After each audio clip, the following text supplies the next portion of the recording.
Assalamualaikum warahmatullahi wabarakatuh. Perkenalkan, nama saya Diayu Katikasari dengan nomor NIM 2010301100.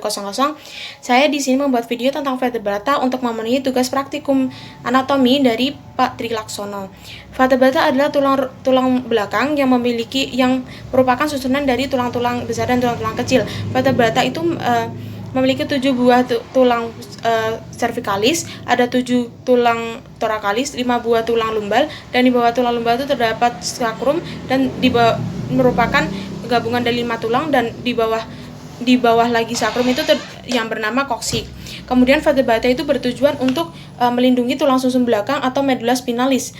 Kemudian vertebrata itu terdiri dari 33 tulang, yang itu 24 tulang yang saling bersendian untuk membentuk kolumna, 7 buah tulang vertebrata cervicalis, 12 buah tulang vertebrata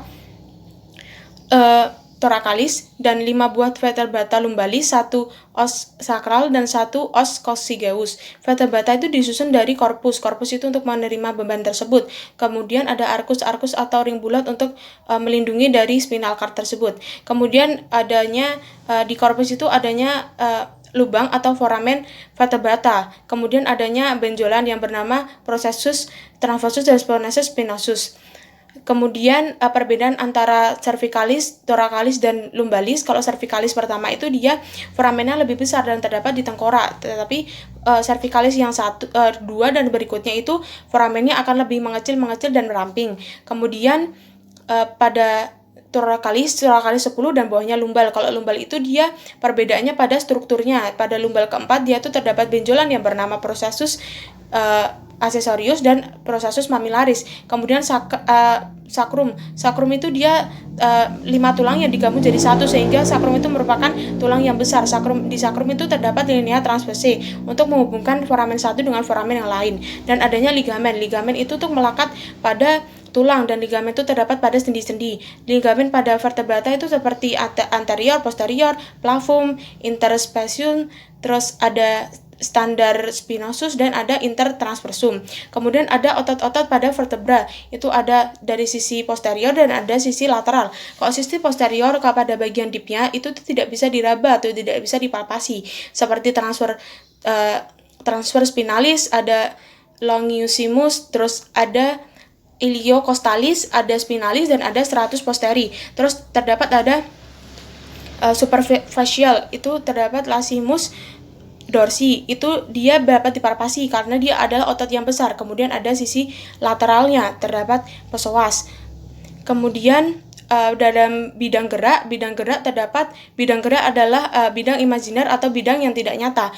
Itu tuh terdapat terdapat sagittal, frontal, dan transversal. Sagittal itu dia membelah manusia, membelah imajiner itu kiri dan kanan, sedangkan frontal itu depan dan belakang. Kemudian yang transversal itu atas dan bawah.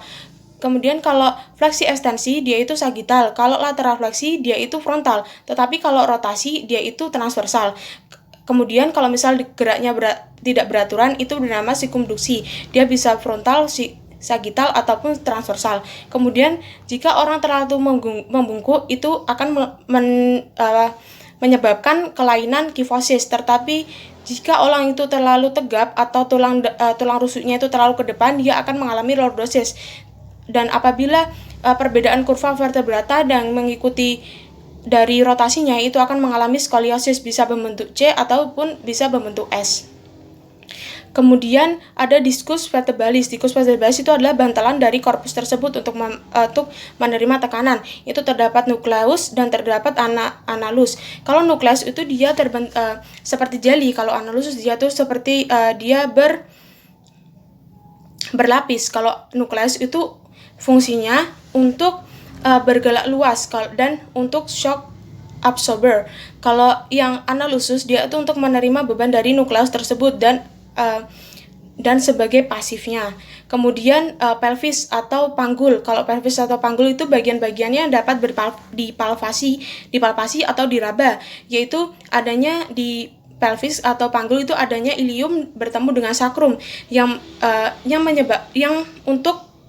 dan ada ilium dan sacrum menjadikan sendi yang bernama sacroiliaca joint. Kemudian ada iliaca crest itu tuh dari bagian belakang kemudian ke depan. Kemudian ada benjolan di daerah depan itu yang bisa di depan panggul yang bisa dipalpasi atau bisa diraba yang bernama anterior posterior iliaca spine atau SIA. Kemudian ada di bawah lipatan paha di bagian dalam ada SIAI atau spine iliaca superior, spine iliaca anterior superior. Kemudian ada di samping samping tulang kemaluan itu ada yang bisa diraba juga namanya simfisis pubik. Sekian dari saya, kurang lebihnya saya mohon maaf. Wassalamualaikum warahmatullahi wabarakatuh.